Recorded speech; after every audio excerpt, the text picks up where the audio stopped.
Hello friends, I welcome you all to my YouTube channel CA Rahul Agarwal classes. Friends, हम लोगों ने hire purchase के basic concepts को discuss कर लिया था। आज की क्लास में आगे बढ़ते हुए मैं आप लोगों को हायर परचेज का अकाउंटिंग ट्रीटमेंट बताऊंगा। हम लोग आज की क्लास में जर्नल एंट्रीज डिस्कस करेंगे। देखिए, वैसे तो हायर परचेज के अकाउंटिंग ट्रीटमेंट करने के कई मेथड्स होते हैं। Cash price method, interest suspense method, sales या trading method, stock and debtors method. लेकिन जो एग्जाम ओरिएंटेड है पहले उनको डिस्कस करते हैं, जो एग्जाम्स में पूछे जाते हैं। ठीक है, तो हायर परचेजर की बुक्स में कैश प्राइस मेथड बोला जाता है और hire purchase vendor HP vendor की बुक्स में सेल्स मेथड। ये दोनों साथ में इसलिए लिख दिए क्योंकि बिल्कुल पैरेलल है, बहुत सिमिलर है एक दूसरे से ये दोनों मेथड। ऑल्दो नाम अलग अलग है, ये कैश प्राइस मेथड है, ये सेल्स मेथड है, लेकिन इनकी एंट्रीज बड़ी सिमिलर चलती हैं। तो हम पहले इनकी एंट्रीज को समझते हैं एक एक करके, ठीक है, फिर आगे बढ़ेंगे। प्लीज आप लोग चैनल को लाइक, सब्सक्राइब, शेयर जरूर कर दीजिएगा। देखिए, सबसे पहले आपको कैश प्राइस तो पता ही है ना, अमाउंट विदाउट एनी इंटरेस्ट, बिना किसी इंटरेस्ट के। जैसे अगर हम उसको आउट राइटली आज ही परचेज करते तो कितने का पड़ता वो असेट, तो वो कहलाता है कैश प्राइस। तो सबसे पहले हम बात करें असेट को परचेज करने के लिए। जब हमने असेट को परचेज करा, क्या एंट्री होगी? आप लोग एक चीज समझना, ये सारी एंट्रीज आप लोग खुद भी कर सकते हो, बस आपको क्या पता होना चाहिए, rules of debit and credit. अगर हमें रूल्स ऑफ डेबिट क्रेडिट याद है तो रटना नहीं पड़ेगा। डेबिट क्रेडिट के रूल्स क्या है? असेट्स और एक्सपेंसेस अगर फर्म में बढ़ते हैं तो डेबिट, घटते हैं तो क्रेडिट। लायबिलिटी, कैपिटल, रेवेन्यू अगर फर्म में बढ़ती है तो क्रेडिट, घटती है तो डेबिट। मैं एक काम करूंगा, rules of debit and credit की जो क्लास है इसको यहाँ डिस्क्रिप्शन बॉक्स में डाल भी दूंगा, आप प्लीज उसको देख लेना अगर किसी को रूल्स ऑफ डेबिट क्रेडिट नहीं याद हो तो। कई लोग वो उससे भी चलते हैं, गोल्डन रूल से, debit all the expense and losses, credit all the gains and income, वैसे भी चल सकते हो आप, वरना मैंने भी यहां पर समझा रखा है, डिस्क्रिप्शन बॉक्स में आपको मिल जाएगा, वैसे भी देख सकते हो।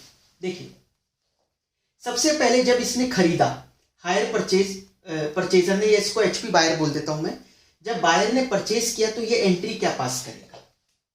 ये एंट्री सबसे पहले पास करेगा असेट अकाउंट डेबिट। इसके पास एक असेट आ रही है, टू किससे परचेज करी? वेंडर से, तो एचपी वेंडर। ऑब्वियसली हम यहां पर वेंडर लिख रहे हैं, लेकिन जब आप क्वेश्चन करोगे तो उसका अगर नाम दे रखा होगा तो नाम लिखना पड़ेगा। ऐसे तो असेट भी अगर बता रखा है मशीन है तो मशीन लिखना पड़ेगा। असेट हमारे पास आई, असेट बढ़ गई, asset account debit to HP vendor account. किस प्राइस पर रिकॉर्ड करा? Cash price. जैसे अगर 5 लाख की चीज है, ऑल्दो हमें 6.5 की पड़ रही है टोटल इंस्टॉलमेंट्स मिलाकर, लेकिन है तो 5 लाख की वो, तो 5 लाख पर पहले इसको रिकॉर्ड कर लो, क्योंकि असेट की असली कीमत तो 5 ही है। वो तो हमने उसको बोला है कि हम धीरे धीरे करके पेमेंट करेंगे, तो हमें पड़ी 6.5 लाख की। तो बात सही है, असेट की जो एक वैल्यू है वो 5 लाख है, इसलिए उसको इस पे रिकॉर्ड कराया गया।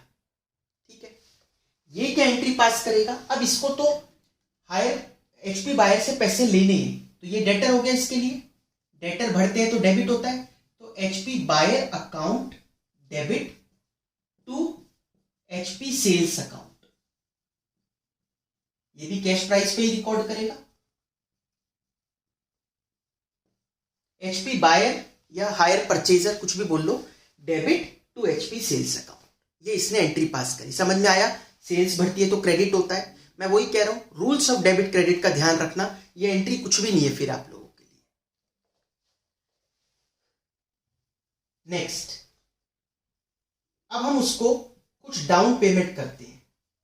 सबसे पहले तो खरीद लिया, अब उसने कहा कि नहीं, पूरा कैश प्राइस मैं आगे नहीं बढ़ाऊंगा, कुछ पैसे तो आप हाथ के हाथ अभी दो। तो हमने थोड़ी पेमेंट उसको 6.5 लाख का जो बन रहा था उसमें से हमने कहा कि कोई बात नहीं, थोड़े पैसे आप अभी रख लो। तो डाउन पेमेंट करी, लायबिलिटी थोड़ी सी तो कम हुई, HP vendor debit to bank account. जितनी भी हमने उसको डाउन पेमेंट करी, वेंडर आपने क्रेडिट किया है, लायबिलिटी कम होती है तो डेबिट होता है, HP vendor debit to bank account. ठीक है, ये क्या एंट्री पास करेगा? इसको पैसा मिल रहा है, bank account debit to HP buyer account. इसको पैसा मिल रहा है, इसने bank account debit to HP buyer जो असेट ऊपर क्रिएट की थी, डेटर थोड़े से कम हो गए। ठीक है, नेक्स्ट अब क्या होगा, अब हम इंटरेस्ट को ड्यू करेंगे साल के एंड में, या फिर जब भी इंस्टॉलमेंट पड़ेगी पहली। अगर हाफ ईयरली हुई तो 6 महीने बाद ही पड़ जाएगी, ईयरली हुई तो साल के एंड में चलते हैं। साल के एंड में जब पहले साल का इंटरेस्ट अब रिकॉर्ड करेंगे, ठीक है।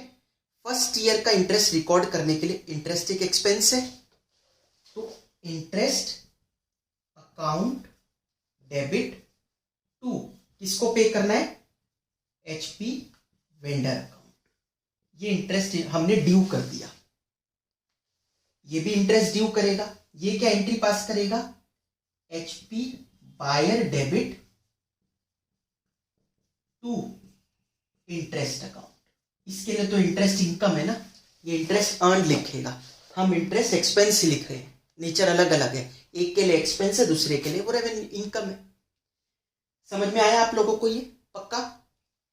इंटरेस्ट अकाउंट डेबिट, देखो हो क्या रहा है, कैश प्राइस पर ये रिकॉर्ड कर लिया था, 5 लाख हमारा एग्जांपल था। 5 में से उसने कहा कि कुछ पेमेंट अभी कर जाओ, हमने 1 लाख की पेमेंट कर दी, बचे 4 लाख। अब 4 लाख पर इंटरेस्ट लगेगा। इंटरेस्ट मैंने पिछली 2 क्लासेस में कैसे कैलकुलेट होता है, हर कैश प्राइस के साथ साथ कितना इंटरेस्ट बाइफरकेट करना आपको समझाया था। तो अक्रूवल बेसिस ऑफ अकाउंटिंग है ना, अक्रूवल बेसिस ऑफ अकाउंटिंग के हिसाब से क्या है, जब का एक्सपेंस हो उसको तभी रिकॉर्ड करो। तो इसलिए पूरे जो हायर परचेज प्राइस था उससे रिकॉर्ड नहीं की गई, सिर्फ कैश प्राइस से रिकॉर्ड की गई, क्योंकि इंटरेस्ट स्प्रेड हो रहा है पूरे हमारे जो हमारा पीरियड है हायर परचेज का उसमें। तो जब आप यूज उसको 3-4 साल में करोगे असेट को, और उसकी पेमेंट आप उसको 3-4 सालों में कर रहे हो, तो इंटरेस्ट भी तो उन सालों में ही रिकॉर्ड करोगे, एक साथ लिख के थोड़ी ना बैठ जाएंगे हम। तो interest account debit to HP vendor, इस साल का इंटरेस्ट रिकॉर्ड कर लिया उसने, इस साल का इंटरेस्ट रिकॉर्ड कर लिया। नेक्स्ट, अब इंस्टॉलमेंट की पेमेंट कर दो, इंस्टॉलमेंट की पेमेंट होगी। क्या एंट्री होगी इंस्टॉलमेंट की पेमेंट करने की, HP वेंडर, लायबिलिटी कम होगी, HP vendor account debit to bank account. आपको पता है यहां पर कितनी पेमेंट हो रही होगी, पहली इंस्टॉलमेंट जितने की होगी ना, कुछ कैश प्राइस का हिस्सा प्लस इंटरेस्ट। ये जो इंटरेस्ट रिकॉर्ड किया, एक तो ये जा रहा होगा, और जो हमारा वो बंधा हुआ है, जैसे फॉर एग्जांपल 90 रुपए का था, जैसे पिछली क्लास में किसी में लिया था मैंने एग्जांपल, 90 में हमने पहले 40 फिर 30 फिर 20 डिसाइड किया देने का, तो 40 के साथ इंटरेस्ट जाएगा पूरे 90 पे, क्योंकि ड्यू तो पूरा 90 था ना साल के शुरू में, तो 49 रुपीज हम पे करेंगे। तो 9 तो यहां रिकॉर्ड किया, 40 एग्रीमेंट के हिसाब से, तो पेमेंट कितनी होगी 49 rupees, which includes 40 rupees cash price and 9 rupees interest. समझ में आ रहा है आप लोगों को। अब ये क्या एंट्री पास करेगा, इसको पैसा मिल रहा है, तो bank account debit to HP buyer, ये इंस्टॉलमेंट की पेमेंट की एंट्री पास हो जाएगी। इतना समझ में आ गया आप लोगों को। सबसे पहले एसेट परचेज करी, डाउन पेमेंट कर दी, इंटरेस्ट ड्यू करने की एंट्री, इंस्टॉलमेंट पे करने की एंट्री। देखिए इसके लेजर बनाने को आता है, जनरली हर बार आता है, कोई भी पेपर आप उठाकर देखो 3-4 सालों का या उससे पुराना भी, तो लेजर बनाने को आया हुआ है। तो लेजर तो तब बनेगा जब जनरल एंट्री हमें पता होगी। ये चारों एंट्री समझ में आ गई आप लोगों को। अब आगे बढ़ते हैं। अब क्या होगा, अब HP बायर के लिए तो क्योंकि अब साल के एंड की एंट्रीज हम कर रहे हैं, तो जो इसने असेट रिकॉर्ड करा है, असेट अकाउंट डेबिट किया था ना, तो उस असेट पर ये डेप्रिसिएशन भी लगाएगा, क्योंकि असेट को यूज कर रहा है तो असेट डेप्रिशिएट भी होगी। तो नेक्स्ट एंट्री हो गई डेप्रिसिएशन की, डेप्रिसिएशन ऑफ असेट। क्या एंट्री पास करेगा, डेप्रिसिएशन अकाउंट डेबिट, ये तो आप बचपन से पढ़ते हुए आ रहे हो, depreciation account debit to asset account, asset की वैल्यू कम कर देगा। ये क्या करेगा, इसने तो असेट रिकॉर्ड ही नहीं करी, असेट तो इसने रिकॉर्ड करी है। Next closing entries. Closing entries का मतलब क्या है, जो इसने एक तो इंटरेस्ट रिकॉर्ड किया था खर्चा, और दूसरा एक तो इंटरेस्ट रिकॉर्ड किया था और एक डेप्रिसिएशन रिकॉर्ड किया था, ये दोनों को कहां ले जाएगा, अपने P&L में। ठीक है, तो profit and loss account debit to interest account और टू डेप्रिसिएशन। फाइनेंशियल स्टेटमेंट्स तो सबको आता ही है, इंटरेस्ट और एक्सपेंस P&L का है तो वहां चला जाएगा। ये क्या क्लोजिंग एंट्रीज पास करे, देखिए इसने पहली एंट्री क्या पास करी थी, HP buyer account debit to HP sales account. HP sales, sales कहां जाएगी, ट्रेडिंग में, बताइए आपको, तो लिख लो HP sales debit to trading account, ये ट्रेडिंग में सेल्स को भी ले जाएगा। नॉर्मल सेल भी ये करता होगा तो वहां वो वाली सेल भी दिखाई दे रही होंगी, हायर परचेज वाली सेल भी वहीं रिकॉर्ड हो जाएगी। ठीक है, एक इंटरेस्ट और इसने कमाया था, इंटरेस्ट की एंट्री करी थी ना हमने, तो इंटरेस्ट इसके लिए इनकम है, तो interest account debit to P&L account, जो इंटरेस्ट की इनकम इसने रिकॉर्ड करी थी। आ गया क्लोजिंग एंट्रीज भी आप लोगों को समझ। अब नेक्स्ट चीज जो आती है वो बहुत इंपॉर्टेंट है। अगर हम अपनी इंस्टॉलमेंट को टाइमली पे नहीं कर पाए तो HP वेंडर के पास एक राइट है कि वो गुड्स हमारे रिपोजेस कर सकता है, हमारे गुड्स उठाकर ले जाएगा। जैसे अगर हमने 5 मशीन खरीदी, अब वो उस पर डिपेंड करता है, वो 5 ले जा सकता है, 5 में से 1-2 छोड़कर 3 ले जा सकता है, वो तो डिपेंड करता है हमने अमाउंट कितना पे नहीं कर रखा उसको, हमारा डिफॉल्ट कितने अमाउंट का है। समझ में आया? देखिए अब वो किस वैल्यू पर उसको रिपोजेस करेगा, ये सब अभी हम पढ़ेंगे जब क्वेश्चंस करेंगे, किस वैल्यू पर रिपोजेस करेगा। हो सकता है हम डेप्रिसिएशन अपनी बुक्स में जो डेप्रिसिएशन वगैरह लगा रहे हैं ना, वो बहुत कम कम लगा रहे हो, 2-4% लगा लें चाहे हम, तो अगर हम डेप्रिसिएशन कम लगाएंगे तो हमारी बुक्स में तो असेट की वैल्यू बहुत ज्यादा बड़ी दिखाई देगी, तो क्या उस वैल्यू पर ले जाएगा वो? बिल्कुल नहीं। वो किस वैल्यू का मान के लेके जाएगा, वो एग्रीमेंट में ऑलरेडी डिसाइडेड होगा बायर और वेंडर के बीच में। वो ऑलरेडी डिसाइडेड होता है कि वो उसको इतने % डिडक्शन कर देगा जब असेट लेके जाएगा, और उसकी मानेगा कि तुम्हारी इतनी पेमेंट तो आ गई, मैं मान लेता हूं। समझ में आया? जैसे कोई असेट उठाकर लेके जा रहा है तो भाई क्या कहे कि चलो अब आप ये तो ले ही गए, तो नहीं ये लेकर तो गया, लेकिन वो कहेगा भाई मेरी बुक्स में तो ये 1 लाख की है, वो कहेगा तुम्हारी बुक्स में होती रही 1 लाख की, लेकिन एग्रीमेंट में क्या था कि जब भी वापस लेके जाएंगे तो इसकी वैल्यू इतने % कम कर देंगे जितनी इसकी ओरिजिनल कॉस्ट थी, तो वो उतने % कम करके, हो सकता है सिर्फ 60,000 ही आए, तो वो कहेगा ये तो सिर्फ 60 की है, अभी तो 60,000 की ही पेमेंट हुई, बाकी फिर करते रहना।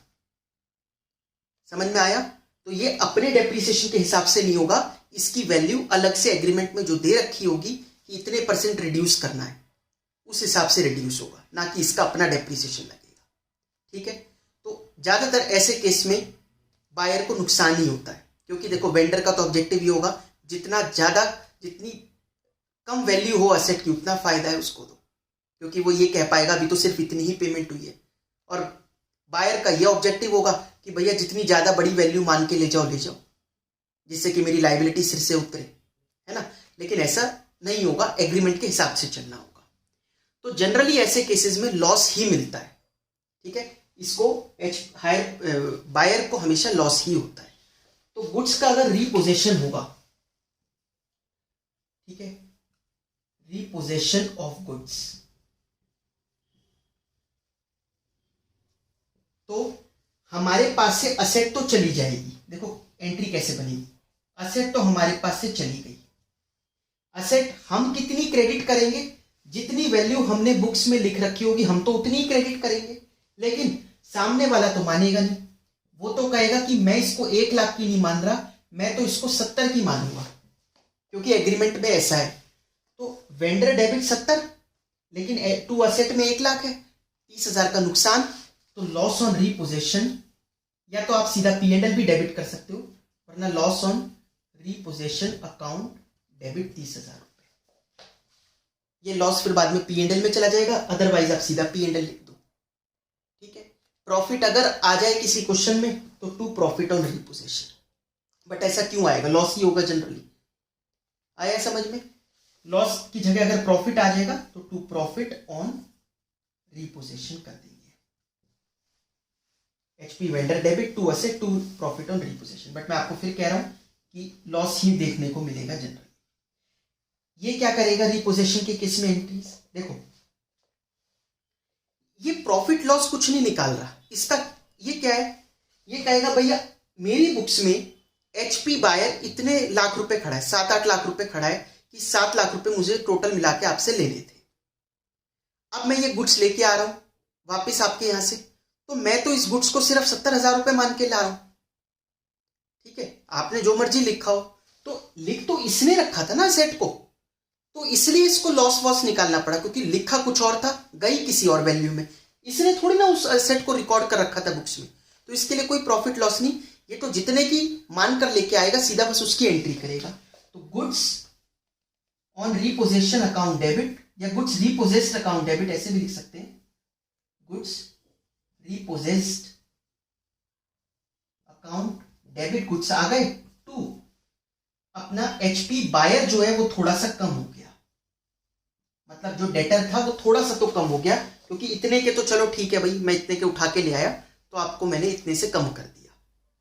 तो goods repossessed account debit to HP buyer account. ठीक है, फिर अब ये गुड्स का और सेल भी कर सकता है, और फिर तो नॉर्मल चीजें चलेगी, इसको रिपेयर करवा सकता है, क्योंकि वैसे ही उसने थोड़ा यूज कर करके बेकार तो कर ही दिया होगा, फिर रिपेयर वगैरह कराकर इसको बेच देगा, तो नॉर्मल चीजें चलती रहेंगी। वो हम जब प्रैक्टिकल क्वेश्चंस करेंगे तब आपको समझ में आ जाएगा। आई होप आप लोगों को इसकी जर्नल एंट्रीज क्लियर हुई होंगी।